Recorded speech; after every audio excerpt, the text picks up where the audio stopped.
Gente, Maria Cristina Mendes Caldeira, nossa próxima entrevistada. Maria Cristina, eu conheci a Maria Cristina em 2006, quando ela separou do Valdemar da Costa Neto, viu, Rafa? Ela era uma mulher desesperada, porque inclusive ela tinha sido despejada da casa onde ela morava, porque o Valdemar falou que a casa deles era o escritório do PL. Falou, não, toca pra fora, tirou ela de lá.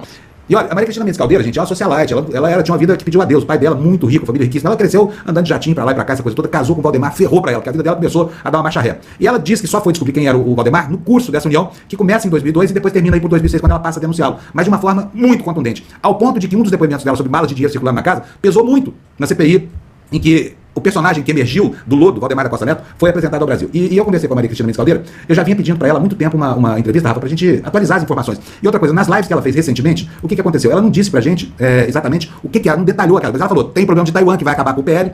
Eu não sei que problema de Taiwan é esse. Falou que havia envolvimento com drogas, né, do Valdemar da Costa Neto. Falou que o coronel Nakahara, o japonês da rota, violentíssimo, acho que já até morreu.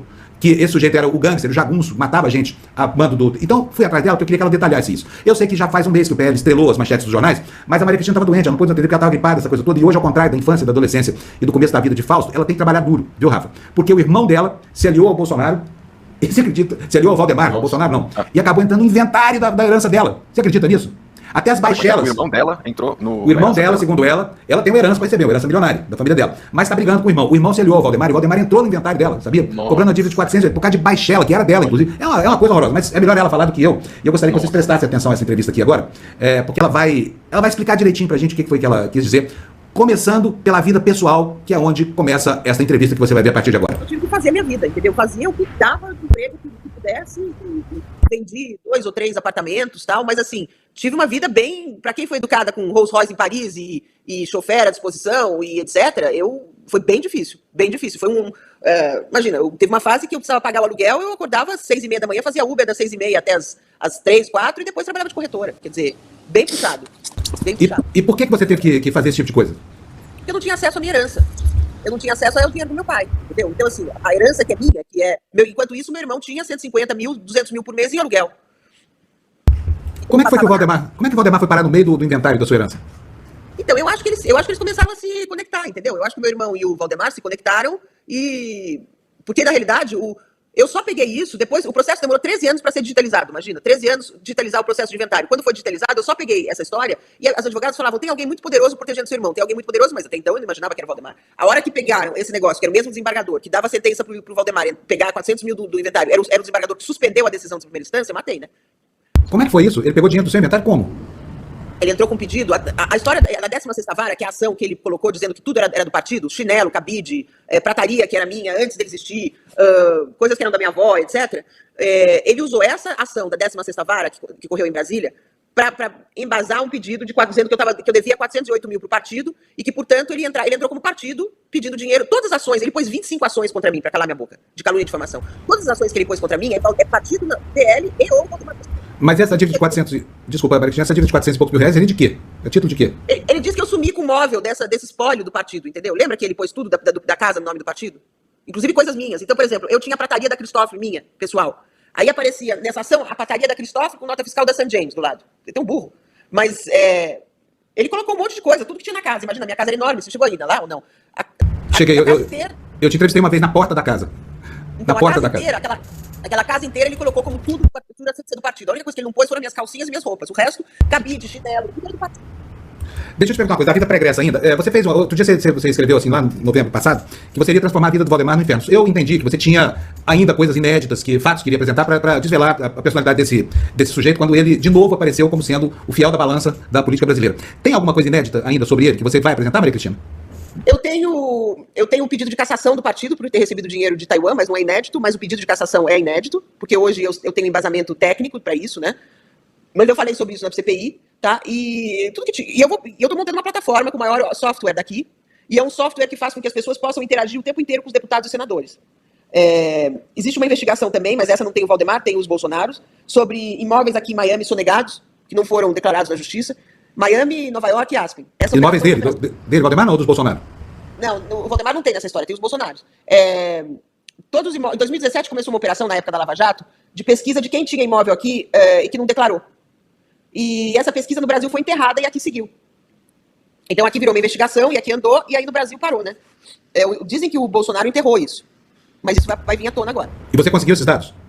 Consegui, eu ajudo eles em algumas coisas.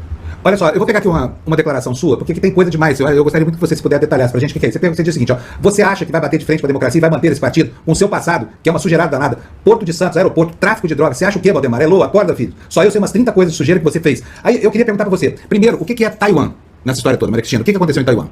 Então, Taiwan é o grande nó do Valdemar, né? Taiwan, ele recebeu um dinheiro do governo de Taiwan. Eu cheguei a jantar com esses caras em Brasília, em 2002, antes das eleições, no Piantella. E nessa época, foi quando eles trouxeram esse dinheiro para o Brasil. Ia ter uma eleição em Taiwan, e aí os apoiadores do presidente, que estava sendo eleito em fevereiro de 2004, ele queria abrir um escritório de comercial em Taiwan. O que é isso? Eles queriam poder fazer relações comerciais com o Brasil sem ter que passar pela China, porque tudo naquele momento tinha que passar pela China, ser aprovado pela China. Então, a grande história era abrir um escritório de representação comercial no Brasil, e quem fez isso, o Valdemar tinha um contato com um cara que chamava Shuong, que era uma família de plantador de cogumelo lá de Mogi das Cruzes. E foi esse Shuong que fez a ponte com o governo taiwanês. E daí, a gente foi para Taiwan, numa viagem oficial, eu, Valdemar, a Elton, senadora Elton, o Shuong, esse cara, e mais o pai do Shuong, e foi quando eu fiz a tradução dentro do Ministério de Relações Exteriores, foi quando começou o fim do casamento. Então, assim, existe uma regra que é o seguinte, receber dinheiro do exterior caça a legenda, caça o registro de partido no Brasil, porque fere a soberania nacional. O Valdemar recebeu dinheiro de Taiwan como PL, então a legenda tem que ser caçada. Agora, é engraçado que isso, eu falei na CPI, quando eu depus, e ninguém falou que isso levava a cassação de partido, entendeu? Engraçado isso, os políticos todos ouviram e ninguém falou. É absolutamente proibido a organização partidária receber financiamento de organização que pertence a governo estrangeiro. Agora, esse dinheiro teria sido. Esse dinheiro tem comprovação desse dinheiro e tudo mais, não? Esse dinheiro chegou numa mala, né? Tudo em mala lá. Tudo em mala. Era o jeito que eles trabalhavam, né? É o que tem a nossa ida oficial para lá, e eu acho que tem que pedir tem os nomes das pessoas envolvidas, tem que pedir um depoimento internacional nessa história, entendeu? Sabe? Tem que pedir, né? É claro. Deixa eu te perguntar mais uma coisa. Aeroporto, você falou o seguinte, o Valdemar mandava no aeroporto. O que é que ele fazia no aeroporto? Como é que ele atuava lá? E que aeroporto era esse? Ele mandou muito tempo em Congonhas. Não, desculpa, em Guarulhos, ele mandava em Guarulhos. O cara da PF era dele, em Guarulhos, e muito tempo no Porto de Santos, né? No Porto de Santos? Porto de Santos, sim, senhor, não tem pão. Depois do Michel, né, porque eu estava casada com ele, ele era o cara do Porto de Santos. Como é que eles atuavam? Como é que você ganhava dinheiro naquele Porto? Porque o que já se ouviu falar de Porto de Santos era a grande estrela dos corruptos brasileiros, porque era quase impossível fiscalizar aquele queijo suíço. Mas como é que funcionava, Maria Cristina? Então, ele, na realidade, o primeiro cargo dele foi no Porto de Santos, né? Quando ele começou na política, o Tancredo Augusto, que é o irmão do Aécio, via Tancredo, conseguiu para ele um cargo no Porto de Santos. Foi o primeiro cargo que ele teve. Ele trabalhou no Porto de Santos. Eu imagino, eu não sei isso, tá? Mas eu imagino que eles deliberam como chama? As coisas, né? Eles deixam as coisas passar sem a fiscalização necessária, etc. Deve ser isso, né? E a porta de entrada é para o que você quiser. Armamento, droga, tudo, né? Saída também. Deixa eu só repetir para você aqui duas questões que eu fiz aqui atrás, porque deu uma picotada na internet pra gente ver se melhora o áudio. É só um trechinho aqui, ó, da questão do Coronel Nacarrada. O que é que o Coronel Nacarrada prestava de serviço para eles? Então, o Coronel Nacarrada, o que o Valdemar me contou é que ele contou um episódio, mas aí você calcula os outros, que foi ele matou alguém que estava chantageando a manicure, que era caso do pai dele. Quando o pai dele morreu, a manicure, que inclusive é mãe do irmão dele, do Federico, estava sendo chantageada por alguém. E o cara segundo o Valdemar, ele marcou com uma pessoa no metrô e matou o cara na frente da mulher. Nossa senhora, só de ouvir a história dá assim uma certa repugnância na gente. E o outro trecho o Federico, que é irmão do Valdemar, deve saber com detalhes isso, né? Quer dizer, tudo que eu falo, tem outras referências de pessoas que podem contar a história com mais detalhes, né? Esse outro trecho que eu preciso repetir aqui é o trecho dos imóveis de Aspen, que você falou, que se envolve mais a família do Bolsonaro. Essa cogitação não anda, não há nenhum processo de investigação que verse imóveis dos Estados Unidos ou em qualquer outro lugar do mundo. Que história é essa dos imóveis de Aspen? Não é só Aspen. São imóveis, quando teve a Lava Jato, eles identificaram imóveis de brasileiros não declarados. E essa investigação foi enterrada. Então são 3.290 em Miami, na Flórida, 1.270 em Nova York e 300 e poucos em Aspen. São imóveis de um monte de gente que não declara no Brasil o imóvel, ou seja, é sonegado, entendeu? E essa operação, ela não andou no Brasil, foi enterrada, mas aqui ela andou. É isso. Dentro dessa operação, estão 30 e poucos imóveis que é da família Bolsonaro via dois laranjas. Os laranjas são a família do Assef, que é a Cristina Bonner e as filhas, e um corretor de imóveis que tem aqui em Miami, que opera para o Bolsonaro. E vocês conseguiram comprovação da existência e do regime de propriedade, ou enfim, do usufruto desses imóveis? Sim, na realidade, em geral, alguns deles entram em tipo... Você sabe o que é Chinese Box? Que a gente chama aqui de Chinese Box, é assim. A LLC do Panamá é dona da LLC de Bahamas, que é dona da LLC. Então, assim, alguns dos imóveis... Então, assim, mas os americanos já sabem de quem é, como é, de onde é, pra onde é, entendeu? E você tem trabalhado nos Estados Unidos junto com esse pessoal que investiga essas transações? Também, eu ajudo em algumas coisas. Quer dizer que logo vamos ter novidades por aqui sobre esse assunto. Vamos. O problema no Brasil é que esse cara aí que tá aí no Aras, ele engaveta tudo, né? Nada anda, né? É uma coisa impressionante. Eu tive em Washington há que 10 dias atrás, na maior conferência anticorrupção que existe. E a gente chegou à conclusão que, na época do Lula e Dilma, as coisas apareciam porque eram investigadas, né?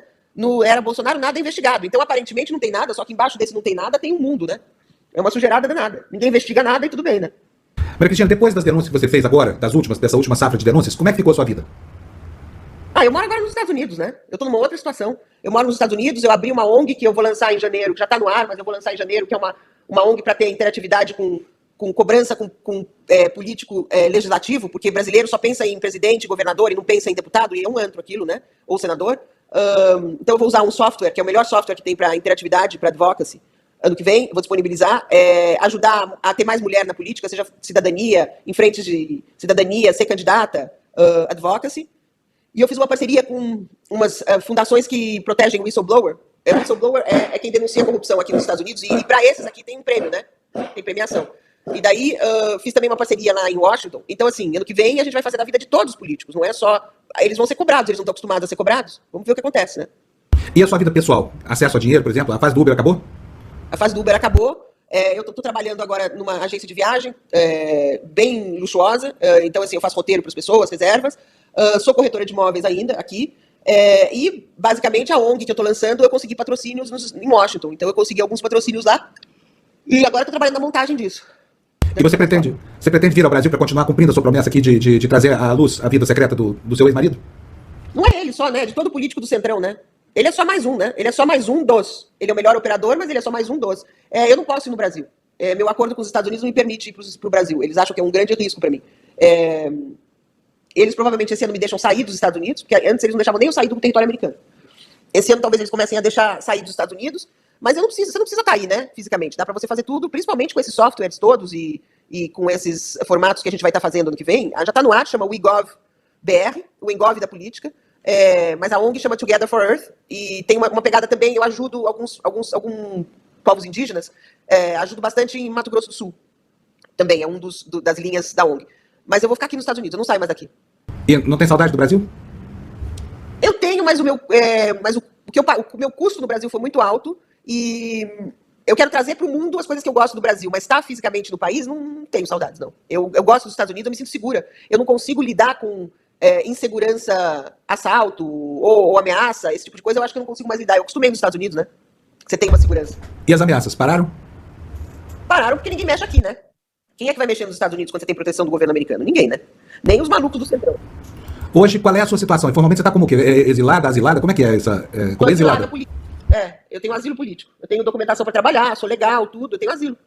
E a vida como é que tá para você? E a vida tá mais tranquila? Porque o processo da herança ainda não terminou, né?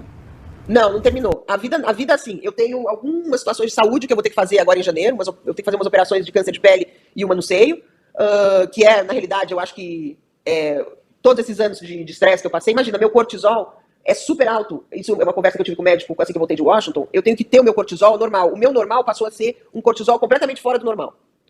Cortisol é o hormônio do estresse, né? Então, ano que vem eu vou ter que meio que me cuidar da parte física, e fazer umas operações, mas tá tudo tranquilo. E assim, já teve uma decisão de primeira instância, o juiz de primeira instância é super correto. É no TJ que a coisa enrosca, entendeu? Então, assim, as decisões acontecem, aí meu irmão vai no TJ e suspende a decisão. Ele não muda as decisões, mas ele suspende. Só que ele suspende e não tem acesso ao que é meu por direito. Então mas como... agora esse... Desculpa se a pergunta direta, mas como é que você está fazendo, se virando com grana? O trabalho como corretora de imóveis provém para você o dinheiro necessário para você ter uma vida razoável aí? O trabalho como corretora de imóveis, eu trabalho como uma agência de turismo, né? A agência de turismo, ela me dá mais, 10% que eu tenho de comissão, entendeu? Em cada hotel, cada passagem, então dá para sobreviver com... E eu tenho bons amigos, né? Se eu preciso, assim, eu tenho amigos que me ajudam, entendeu? Entendi. Bom, Maria Cristina, eu quero agradecer muito aqui a sua vontade de conversar com a gente, a sua disposição de falar comigo aqui de novo. Isso aqui é um prazer grande. A última vez que eu entrevistei a Maria Cristina foi em Brasília, ela estava lá correndo de um lado para o outro, apavorada, despejada, sem saber o que fazer das coisas dela, tentando recuperar pertences pessoais.